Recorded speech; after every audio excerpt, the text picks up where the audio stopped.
Hello বন্ধুরা, আজ বানাচ্ছি সাউথ ইন্ডিয়ান রেসিপি সাম্বার ডাল। প্রথমে 100 গ্রাম অড়হরের ডালকে ধুয়ে সামান্য নুন দিয়ে সেদ্ধ করে দিচ্ছি। এবার জিরে, সর্ষে ও কাঁচা লঙ্কা ফোড়ন দিয়ে একে একে থেতো করা রসুন, পেঁয়াজ কুচি, বেগুন, ডাঁটা, পেঁপে, ঢেঁড়স ও অল্প নুন দিয়ে ভালো করে নাড়াচাড়া করছি। তবে আপনারা ইচ্ছে করলে লাউ বা চাল কুমড়ো অ্যাড করতে পারেন। এখন হাফ চামচ করে হলুদ ও লঙ্কার গুঁড়ো দিয়ে ভালো করে মিশিয়ে কিছুক্ষণের জন্য ঢাকা দিয়ে দিচ্ছি।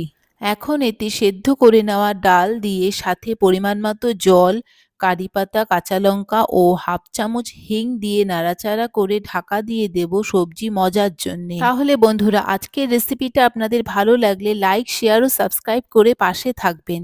দেখুন বন্ধুরা, সবজি মজে গেছে। এবার এতে কাঁচা আম আর অল্প কিছুটা নুন দিয়ে ডাল ফুটতে দেব। দেখুন, আজকে সাম্বার ডাল রেডি হয়ে গেছে। এখন এতে 2 চামচ সাম্বার মশলা দিয়ে 1 মিনিট ফুটিয়ে গরম গরম সার্ভ করব। তবে আপনারা ইচ্ছে করলে আমের পরিবর্তে তেঁতুলও ব্যবহার করতে পারেন। আজ এই পর্যন্তই।